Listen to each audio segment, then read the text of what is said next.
Experts électoraux, convocation des électeurs au plus tard le 8 février.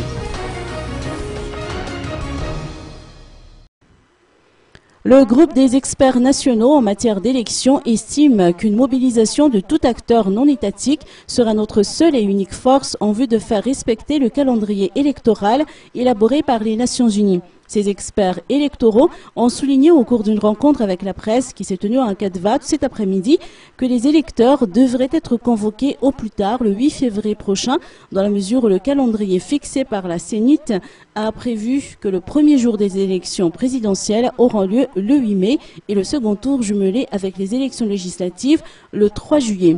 Plusieurs paramètres, selon eux, risquent de compromettre les mesures d'apaisement qui ont été instaurées en vue de maintenir ce calendrier, notamment l'absence d'un programme national approprié d'éducation électorale, en particulier sur le bulletin unique. Ils ont également émis leur avis sur les élections législatives.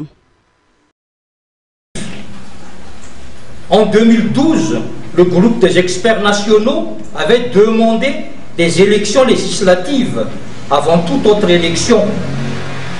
Aujourd'hui, la proposition du président de la HAT remet la question sur le tapis. Le texte qui régit les premières élections législatives de la 4e République est la loi organique numéro 2012-016 du 1er avril 2012.